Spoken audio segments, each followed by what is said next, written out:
Hi hello ನಮಸ್ತೆ ಎಲ್ಲರಿಗೂ info media ಜಗತ್ತು ಚಾನಲಿನ ಮತ್ತೊಂದು ವಿಡಿಯೋಗೆ ಸ್ವಾಗತ ಸುಸ್ವಾಗತ. ಸ್ನೇಹಿತರೆ, ಎಲ್ಲರೂ ಹೇಗಿದ್ದೀರಾ? ಎಲ್ಲರೂ ಚೆನ್ನಾಗಿದ್ದೀರಾ ಅಂದ್ಕೊಂಡಿದ್ದೀನಿ. ನಾನು ಕೂಡ ತುಂಬಾ ಚೆನ್ನಾಗಿದ್ದೀನಿ. ಎಲ್ಲರೂ ಚೆನ್ನಾಗಿದ್ದೀರಾ ಅಂದ್ಕೊಂಡು ಭಾವಿಸ್ಕೊಂಡು ಇವತ್ತಿನ ಒಂದು ವಿಡಿಯೋನ ಶುರು ಮಾಡಿಬಿಡೋಣ. ಇವತ್ತಿನ ಒಂದು ವಿಡಿಯೋದಲ್ಲಿ ಮಿಥುನ ರಾಶಿಯವರಿಗೆ ಸ್ನೇಹಿತರೆ ಏಪ್ರಿಲ್ ದ್ವಿತೀಯಾರ್ಧದಲ್ಲಿ ಮತ್ತು ಮೊದಲಾರ್ಧದಲ್ಲಿ ಏನೆಲ್ಲ ಬದಲಾವಣೆಯನ್ನು ನೋಡಲಿದ್ದೀರಿ ಸ್ನೇಹಿತರೆ, ಯಾವುದರ ಬಗ್ಗೆ ಎಚ್ಚರಿಕೆ ವಹಿಸಬೇಕು, ಏನೆಲ್ಲ ಅದೃಷ್ಟದ ಫಲಗಳನ್ನು ಗಳಿಸಲಿದ್ದೀರಿ ಅನ್ನೋದನ್ನ ಒಟ್ಟಾರೆಯಾಗಿ ತಿಳಿಸ್ಕೊಡ್ತಾ ಹೋಗ್ತೀನಿ.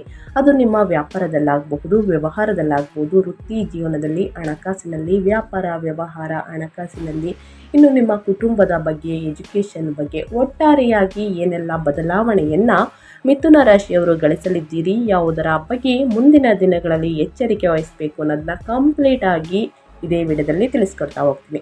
ಇದನ್ನೆಲ್ಲ ತಿಳ್ಕೋಬೇಕು, ಸಣ್ಣ ಪುಟ್ಟ ಪರಿಹಾರಗಳನ್ನೆಲ್ಲ ಫಾಲೋಅಪ್ ಮಾಡಬೇಕು ಅಂದರೆ ಎಲ್ಲೂ ಕೂಡ ವಿಡಿಯೋನ ಸ್ಕಿಪ್ ಮಾಡಬಾರ್ದು. ಅಂದರೆ ವಿಡಿಯೋನ ಕಟ್ ಮಾಡಿ ಓಡಿಸ್ಕೊಂಡು ನೋಡ್ತೀನಿ ಅಂದರೆ ಫುಲ್ ಇನ್ಫಾರ್ಮೇಷನ್ ಅರ್ಥ ಆಗಲ್ಲ. ಸೊ ಹಾಗಾಗಿ ಎಲ್ಲ ವಿಡಿಯೋದಲ್ಲೂ ತಿಳಿಸ್ತಾ ಇರ್ತೀನಿ. ಮೊದಲಿಂದ ಕೊನೆ ತನಕ ವಿಡಿಯೋನ ವಾಚ್ ಮಾಡಿ. ವಿಡಿಯೋದಲ್ಲಿ ಒಳ್ಳೆಯ ಮಾಹಿತಿ ಸಿಕ್ಕಿದ್ದಲ್ಲಿ ತಪ್ಪದೆ ವಿಡಿಯೋಗೊಂದು ಲೈಕ್ ಕೊಟ್ಟು, ಇನ್ನೂ ನನ್ನ ಚಾನಲ್ನ ಸಬ್ಸ್ಕ್ರೈಬ್ ಮಾಡ್ಕೊಳ್ಳೋದನ್ನೇ ನೋಡ್ತಿದ್ರೆ ಇನ್ಫಾ ಮೀಡಿಯಾಗೆ ಸಬ್ಸ್ಕ್ರೈಬ್ ಆಗಿ ನಿಮ್ಮ ಅಭಿಪ್ರಾಯಗಳನ್ನು ಕಮೆಂಟ್ ಬಾಕ್ಸಲ್ಲಿ ತಿಳಿಸಬಹುದು. ಖಂಡಿತವಾಗಿಯೂ ಆನ್ಸರ್ ಮಾಡ್ತೀನಿ. ಯಾರೆಲ್ಲ ಸಬ್ಸ್ಕ್ರೈಬ್ ಮಾಡ್ಕೊಂಡಿದ್ದೀರಾ ಅವ್ರಿಗೆ ಥ್ಯಾಂಕ್ ಯು ಸೋ ಮಚ್ ಅಂತ ಹೇಳ್ತಾ, ಈ ಅದೃಷ್ಟ ರಾಶಿ ನಿಮ್ಮ ಕುಟುಂಬದಲ್ಲಿ, ನಿಮ್ಮ ಸ್ನೇಹಿತರಲ್ಲಿ ಯಾರೇ ಇದ್ದರೂ ಕೂಡ ಅವ್ರಿಗೆ ವಿಡಿಯೋವನ್ನು ಶೇರ್ ಮಾಡಿ. ನಿಮ್ಮ ಕಡೆಯಿಂದ ಅದೃಷ್ಟದ ಭವಿಷ್ಯವನ್ನು ಅವರು ಕೂಡ ತಿಳ್ಕೊಂಡಂಗಾಗುತ್ತೆ.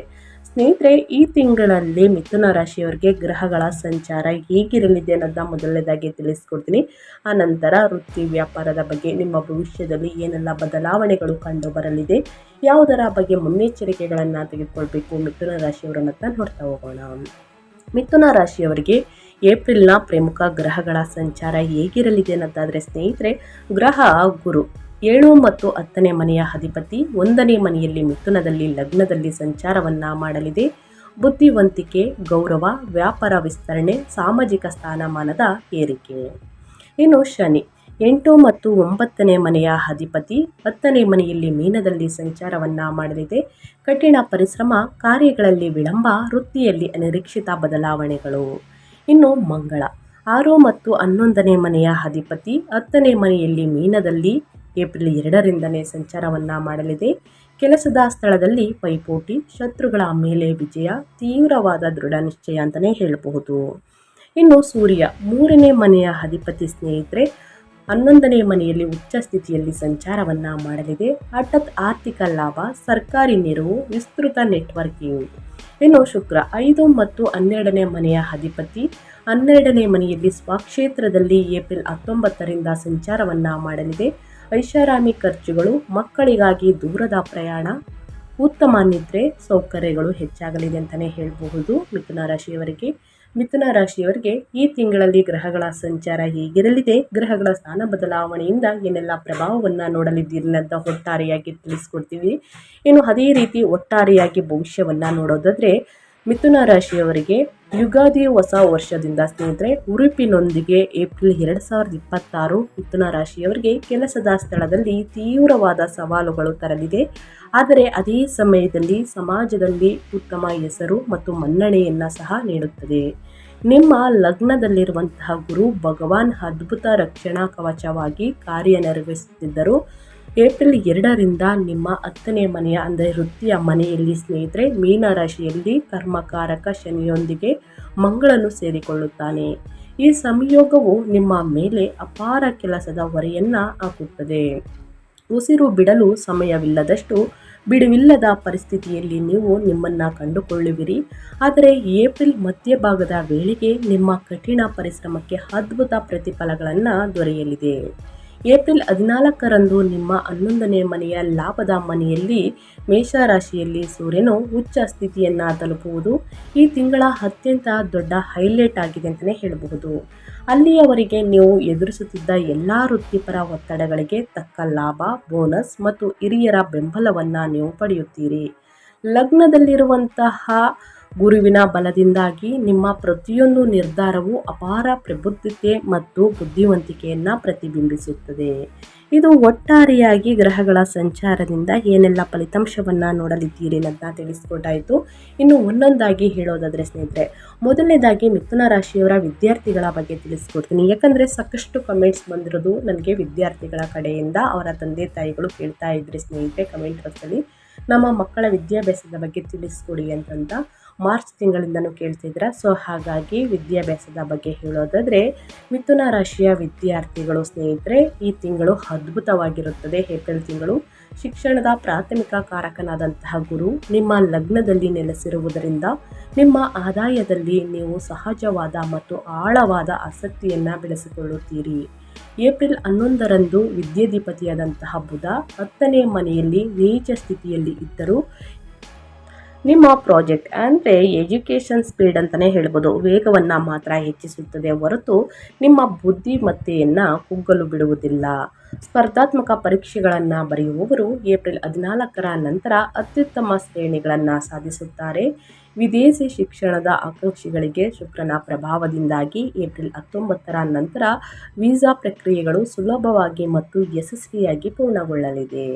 ಒಟ್ಟಾರೆಯಾಗಿ ವಿದ್ಯಾರ್ಥಿಗಳು ಏನೆಲ್ಲ ಫಲಿತಾಂಶವನ್ನು ಈ ತಿಂಗಳಲ್ಲಿ ಗಳಿಸಲಿದ್ದೀರಿ ಅನ್ನೋದನ್ನ ತಿಳಿಸ್ಕೊಟ್ಟಿದ್ದೀನಿ ಸ್ನೇಹಿತರೆ. ಆ ವಿಚಾರದ ಬಗ್ಗೆ ಎಚ್ಚರಿಕೆ ವಹಿಸಿ ಅಂತ ಹೇಳ್ತಾ, ಇನ್ನು ಕುಟುಂಬ ಮತ್ತು ಸಂಬಂಧಗಳ ಬಗ್ಗೆ ಹೇಳೋದಾದರೆ, 7ನೆಯ ಅಧಿಪತಿ ಗುರುವು ಲಗ್ನದಲ್ಲಿ ಇದ್ದು 7ನೇ ಮನೆಯ ಮೇಲೆ ದೃಷ್ಟಿ ಬೀರುತ್ತಿರುವುದರಿಂದ ಗಂಡ ಮತ್ತು ಹೆಂಡತಿಯ ನಡುವಿನ ಸಂಬಂಧವು ತುಂಬ ಸೌಮ್ಯ, ಬೆಂಬಲಿತ ಮತ್ತು ಪರಸ್ಪರ ತಿಳುವಳಿಕೆಯಿಂದ ಕೂಡಿರುತ್ತದೆ. ನಿಮ್ಮ ವೃತ್ತಿಪರ ಬೆಳವಣಿಗೆಗೆ ನಿಮ್ಮ ಜೀವನ ಸಂಗಾತಿಯ ಸಲಹೆಯು ಹೆಚ್ಚು ಉಪಯುಕ್ತವೆಂದು ಸಾಬೀತುಪಡಿಸುತ್ತದೆ. ಅದೇ ರೀತಿ 5ನೇ ಅಧಿಪತಿಯಾಗಿರುವಂತಹ ಶುಕ್ರನು 12ನೇ ಮನೆಗೆ ಚಲಿಸುವುದು ನಿಮ್ಮ ಮಕ್ಕಳಿಗೆ ಸಂಬಂಧಿಸಿದ ಕೆಲವು ಪ್ರಮುಖ ಬದಲಾವಣೆಗಳನ್ನು ತರುತ್ತದೆ. ಉನ್ನತ ಶಿಕ್ಷಣಕ್ಕಾಗಿ ನಿಮ್ಮ ಮಕ್ಕಳು ನಿಮ್ಮಿಂದ ದೂರ, ಬಹುಶಃ ಹಾಸ್ಟೆಲ್ ಅಥವಾ ವಿದೇಶಕ್ಕೆ ಹೋಗಬಹುದು. ಇದು ನಿಮಗೆ ಬಹಳ ಹೆಮ್ಮೆಯ ವಿಷಯವಾಗಿದ್ದರೂ ಇದು ನಿಮ್ಮನ್ನು ಸ್ವಲ್ಪ ಆತಂಕಕ್ಕೆ ಈಡು ಮಾಡಬಹುದು ಅಥವಾ ಭಾವನಾತ್ಮಕವಾಗಿ ಭಾರವಾಗಿಸಬಹುದು.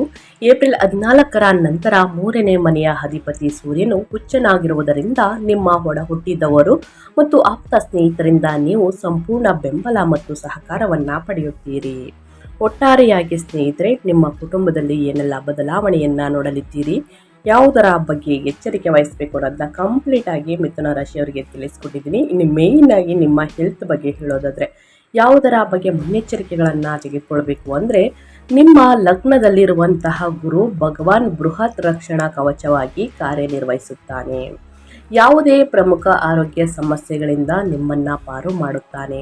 ಅದೇನೇ ಇದ್ದರೂ ನಿಮ್ಮ 10ನೇ ಮನೆ ಅಂದರೆ ಕರ್ಮದ ಸ್ಥಾನದಲ್ಲಿ ಮಂಗಳ ಮತ್ತು ಶನಿಯ ತೀವ್ರತೆಯಿಂದಾಗಿ ಲ್ಯಾಪ್ಟಾಪ್, ಕಂಪ್ಯೂಟರ್ ಮುಂದೆ ಹೆಚ್ಚು ಹೊತ್ತು ಕುಳಿತುಕೊಳ್ಳುವುದರಿಂದ ಉಂಟಾಗುವಂತಹ ವಿಪರೀತ ದೈಹಿಕ ಆಯಾಸ, ನರಗಳ ದೌರ್ಬಲ್ಯ ಅಥವಾ ಭುಜ ಮತ್ತು ಕುತ್ತಿಗೆ ನೋವುಗಳಿಂದ ನೀವು ತೊಂದರೆಗೊಳಗಾಗುತ್ತೀರಿ.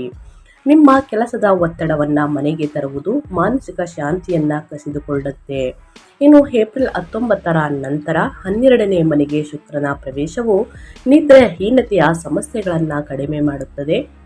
ಆದರೆ ಆಹಾರ ನಿಯಮಗಳನ್ನು ಪಾಲಿಸಿದರೆ ಹೊಟ್ಟೆಗೆ ಸಂಬಂಧಿಸಿದ ತೊಂದರೆಗಳು ಉದ್ಭವಿಸಬಹುದು. ಈ ತಿಂಗಳು ಪ್ರತಿದಿನ ಬೆಳಿಗ್ಗೆ ಸ್ವಲ್ಪ ವ್ಯಾಯಾಮವನ್ನು ಮಾಡಿ ಅಥವಾ ಯೋಗವನ್ನು ಅಳವಡಿಸಿಕೊಳ್ಳುವುದು ನಿಮಗೆ ಅತ್ಯಗತ್ಯ. ಇದರಿಂದ ನಿಮ್ಮ ಹೆಲ್ತ್ ಮುಂದಿನ ದಿನಗಳಲ್ಲಿ ಉತ್ತಮವಾಗಿರಲಿದೆ. ಏನೇ ಸಂಪಾದನೆಯನ್ನು ಮಾಡ್ತೀನಿ ಅಂದರೆ ಸ್ನೇಹಿತರೆ, ಅದಕ್ಕೆಲ್ಲ ಮೇಯ್ನಾಗಿ ನಿಮ್ಮ ಆರೋಗ್ಯ ಚೆನ್ನಾಗಿರಬೇಕು, ನೋಡುವುದಕ್ಕೆ ಸ್ನೇಹಿತರೆ, ಅನುಭವಿಸುವುದಕ್ಕೆ. ಸೊ ಹಾಗಾಗಿ ಪ್ರತಿದಿನ ಲಘು ವ್ಯಾಯಾಮದಿಂದ ಶುರು ಮಾಡಿ ನೀವು ತಿನ್ನುವಂಥ ಆಹಾರದ ಪದ್ಧತಿಯ ಬಗ್ಗೆ ಕೂಡ ಎಚ್ಚರಿಕೆ ಇರಲಿ ಸ್ನೇಹಿತರೆ. ಯಾವುದರ ಬಗ್ಗೆ ಎಚ್ಚರಿಕೆ ವಹಿಸಬೇಕು, ಏನೆಲ್ಲ ಅದೃಷ್ಟದ ಫಲಗಳನ್ನು ಗಳಿಸಲಿದ್ದೀರಿ ಅಂತ ತಿಳಿಸ್ಕೊಡ್ತಾ ಹೋಗ್ತಾ ಇದ್ದೀನಿ.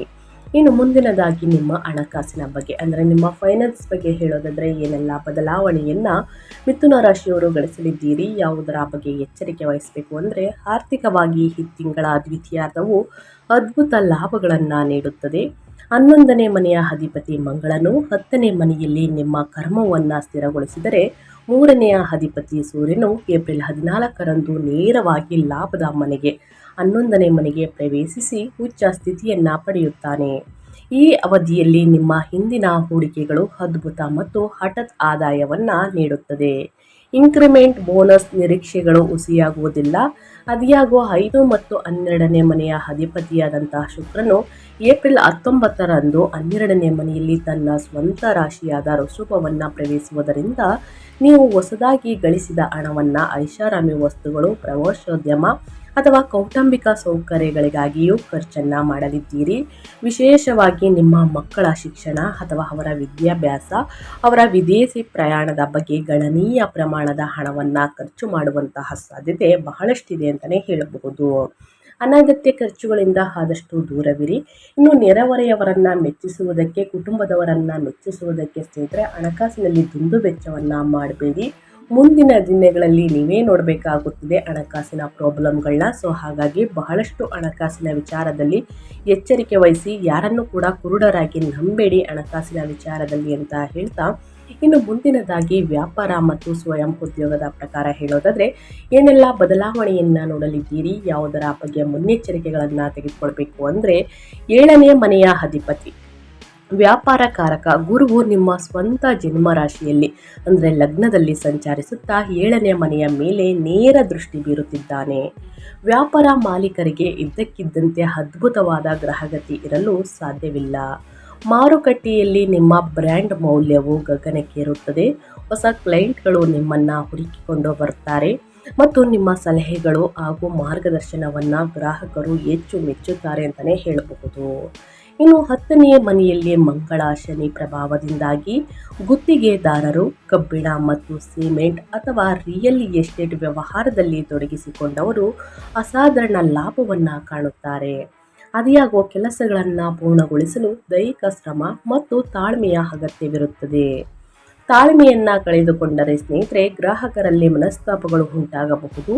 ಏಪ್ರಿಲ್ 14ರ ನಂತರ 11ನೇ ಮನೆಯಲ್ಲಿ ಉಚ್ಚ ಸೂರ್ಯನ ಕೃಪೆಯಿಂದ ದೊಡ್ಡ ಪ್ರಾಜೆಕ್ಟ್ಗಳು ಮತ್ತು ಸರ್ಕಾರಿ ಟೆಂಡರ್ಗಳು ನಿಮ್ಮ ಪರವಾಗಿ ಒಲಿಯುವಂತಹ ಸಾಧ್ಯತೆ ಬಹಳಷ್ಟಿದೆ ಅಂತಲೇ ಹೇಳಬಹುದು. ಒಟ್ಟಾರೆಯಾಗಿ ಹೇಳಬೇಕು ಅಂದರೆ ನಿಮ್ಮ ಬಿಸ್ನೆಸ್ಸಲ್ಲಿ ಏನೆಲ್ಲ ಬದಲಾವಣೆಯನ್ನು ನೋಡಲಿದ್ದೀರಿ, ಯಾವುದರ ಬಗ್ಗೆ ಮುನ್ನೆಚ್ಚರಿಕೆಗಳನ್ನು ತೆಗೆದುಕೊಳ್ಬೇಕು ಅನ್ನೋದನ್ನ ಕಂಪ್ಲೀಟಾಗಿ ತಿಳಿಸ್ಕೊಟ್ಟಿದ್ದೀನಿ. ಇನ್ನು ಉದ್ಯೋಗ ಮತ್ತು ವೃತ್ತಿ ಬಗ್ಗೆ ಹೇಳೋದಾದರೆ, ನಿಮ್ಮ ಕೆರಿಯರ್ ಬಗ್ಗೆ ಹೇಳೋದಾದರೆ ಏನೆಲ್ಲ ಬದಲಾವಣೆಯನ್ನು ಗ್ರಹಗಳು ಸೂಚಿಸಲಿದೆ, ಯಾವುದರ ಬಗ್ಗೆ ಎಚ್ಚರಿಕೆ ವಹಿಸಬೇಕು ಅನ್ನೋದನ್ನ ನೋಡ್ತಾ ಹೋಗೋಣ. ಏಪ್ರಿಲ್ ತಿಂಗಳು ನಿಮ್ಮ ವೃತ್ತಿ ಜೀವನಕ್ಕೆ ಒಂದು ರೀತಿಯ ಅಗ್ನಿ ಪರೀಕ್ಷೆ ಇದ್ದಂತೆ. ನಿಮ್ಮ 8 ಮತ್ತು 9ನೇ ಮನೆಯ ಅಧಿಪತಿಯಾದಂತಹ ಶನಿಯು ಈಗಾಗಲೇ ನಿಮ್ಮ 10ನೇ ಮನೆ ವೃತ್ತಿ ಮನೆಯಲ್ಲಿ ಸ್ಥಾನ ಪಡೆದಿದ್ದಾನೆ ಮತ್ತು ಏಪ್ರಿಲ್ 10ರಿಂದ ಮಂಗಳ 6 ಮತ್ತು 11ನೇ ಮನೆಯ ಅಧಿಪತಿ ಅವನೊಂದಿಗೆ ಸೇರಿಕೊಳ್ಳುತ್ತಾನೆ. ಇದು ಆಫೀಸ್ನಲ್ಲಿ ಕೆಲಸದ ಹೊರೆಯನ್ನು ಸ್ನೇಹಿತರೆ ಅಂದರೆ ವರ್ಕ್ ಲೋಡನ್ನು, ಡೆಡ್ಲೈನ್ಸನ್ನು ಶಿಖರಕ್ಕೇರಿಸುತ್ತದೆ. ಕಚೇರಿ ಮೇಲಿರುವ ಸಹೋದ್ಯೋಗಿಗಳ ಜವಾಬ್ದಾರಿಗಳನ್ನು ನೀವು ಹೊರಬರಬೇಕಾದಂತಹ ಪರಿಸ್ಥಿತಿ ಬರಬಹುದು. ಏಪ್ರಿಲ್ 11ರಂದು ನಿಮ್ಮ ಲಗ್ನಾಧಿಪತಿಯಾದಂತಹ ಬುಧ 10ನೇ ಮನೆಯಲ್ಲಿ ನೀಚ ಸ್ಥಿತಿಗೆ ಬರುವುದರಿಂದ ಕಮ್ಯುನಿಕೇಷನ್ ಗ್ಯಾಪ್ ಉಂಟಾಗಬಹುದು. ಇದು ಮೇಲಾಧಿಕಾರಿಗಳೊಂದಿಗೆ ಸಣ್ಣ ಪುಟ್ಟ ತಪ್ಪುಗ್ರಹಿಕೆಗಳು ಕಾರಣವಾಗಬಹುದು. ಆದರೆ 10ನೇ ಮನೆಯ ಅಧಿಪತಿ ಗುರುವು ನಿಮ್ಮ ಲಗ್ನದಲ್ಲಿ ಕುಳಿತು 5 ಮತ್ತು 7ನೇ ಮನೆಗಳ ಮೇಲೆ ತನ್ನ ಶುಭ ದೃಷ್ಟಿಯನ್ನು ಬೀರುತ್ತಿರುವುದರಿಂದ ನಿಮ್ಮ ಪ್ರತಿಭೆ ಮತ್ತು ಕಠಿಣ ಪರಿಶ್ರಮ ಖಂಡಿತವಾಗಿಯೂ ಗುರುತಿಸಲ್ಪಡುತ್ತದೆ.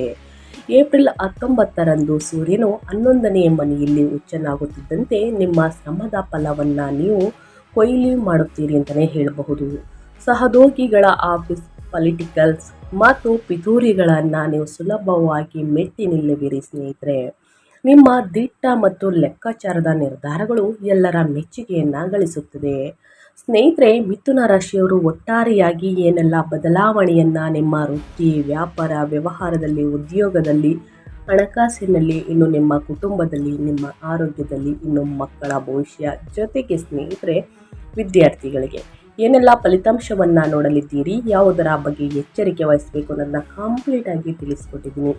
ಇವಾಗ ಈ ಸಣ್ಣ ಪುಟ್ಟ ಸಮಸ್ಯೆಗಳು, ದೊಡ್ಡ ಸಮಸ್ಯೆಗಳಿಗೆ ಪರಿಹಾರಗಳನ್ನು ತಿಳಿಸ್ಕೊಡಿ ಅಂದರೆ ಖಂಡಿತವಾಗಿಯೂ ಪರಿಹಾರಗಳನ್ನು ಮಾಡುವುದರಿಂದ ಎಷ್ಟೇ ಕಷ್ಟಗಳು, ಸಮಸ್ಯೆಗಳು ಇದ್ದಲ್ಲಿ ಸಂಪೂರ್ಣವಾಗಿ ನಿವಾರಣೆಯಾಗಲಿದೆ ಮಿಥುನ ರಾಶಿಯವರಿಗೆ.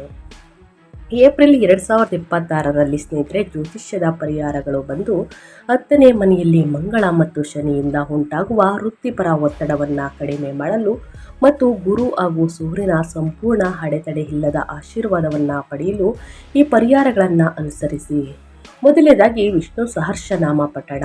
ತಿಂಗಳ ಮಧ್ಯಭಾಗದಲ್ಲಿ ನಿಮ್ಮ ಲಗ್ನಾಧಿಪತಿಯಾದಂತಹ ಬುಧ ಸ್ವಲ್ಪ ದುರ್ಬಲನಾಗಿರುವುದರಿಂದ ಬುಧವಾರದಂದು ವಿಷ್ಣು ಸಹಸ್ರನಾಮವನ್ನು ಸ್ತೋತ್ರವನ್ನು ಪಠಿಸುವುದರಿಂದ ಸಂವಹನ ದೋಷಗಳು ನಿವಾರಣೆಯಾಗುತ್ತವೆ ಮತ್ತು ಹೆಚ್ಚು ಫಲಪ್ರದ ನಿರ್ಧಾರಗಳನ್ನು ತೆಗೆದುಕೊಳ್ಳಲು ಸಹಾಯವನ್ನು ಮಾಡುತ್ತದೆ ಅಂತಲೇ ಹೇಳಬಹುದು. ಇದರ ಜೊತೆಗೆ ಶಿವನ ಆರಾಧನೆ, ಕರ್ಮ ಸ್ಥಾನದಲ್ಲಿ ಶನಿ ಮತ್ತು ಮಂಗಳನ ಸಂಯೋಗದ ತೀವ್ರತೆಯನ್ನು ಕಡಿಮೆ ಮಾಡಲು ಸೋಮವಾರ ಮತ್ತು ಶನಿವಾರದಂದು ಶಿವನ ದೇವಸ್ಥಾನದಲ್ಲಿ ಹಾಲಿನೊಂದಿಗೆ ಅಭಿಷೇಕವನ್ನು ಮಾಡಿಸಿ ಇದು ವೃತ್ತಿಪರ ಅಡೆತಡೆಗಳನ್ನು ತಡೆಯುತ್ತದೆ. ಇನ್ನು ಪ್ರಾಣಿಗಳಿಗೆ ಆಹಾರ ನೀಡುವುದು. ಗುರುವಾರದಂದು ಹಸುಗಳಿಗೆ ಅಥವಾ ಆನೆಗಳಿಗೆ ಬಾಳೆಹಣ್ಣನ್ನು ತಿನ್ನಿಸುವುದು ನಿಮ್ಮ ಲಗ್ನದಲ್ಲಿ ಗುರುವಿನ ಬಲವನ್ನು ಮತ್ತಷ್ಟು ಹೆಚ್ಚಿಸುತ್ತದೆ. ನಿಮ್ಮ ಎಲ್ಲ ಪ್ರಯತ್ನಗಳಲ್ಲಿ ಕೀರ್ತಿ ಮತ್ತು ಪ್ರತಿಷ್ಠೆಯನ್ನು ತರುತ್ತದೆ ಅಂತಲೇ ಹೇಳಬಹುದು. ಆದಷ್ಟು ಬಡವರಿಗೆ ಮತ್ತು ನಿರ್ಗತಿಕರಿಗೆ ನಿಮ್ಮ ಕೈಯಲ್ಲಾದಷ್ಟು ಹಣ ಸಹಾಯವನ್ನು ಮಾಡಿ. ಇನ್ನು ಶನಿವಾರದಂದು ಸ್ನೇಹಿತರೆ, ಶನಿ ದೇವರಿಗೆ ಎಳ್ಳೆಣ್ಣೆಯಿಂದ ತೈಲಾಭಿಷೇಕವನ್ನು ಮಾಡಿಸಿ ಕಷ್ಟಗಳು ಸಮಸ್ಯೆಗಳು ಕ್ರಮೇಣವಾಗಿ ಕಡಿಮೆಯಾಗಲಿದೆ ಅಂತ ಹೇಳ್ತಾ ನಾನು ವಿಡಿಯೋನ ಎಂಡ್ ಮಾಡ್ತಾ ಇದ್ದೀನಿ.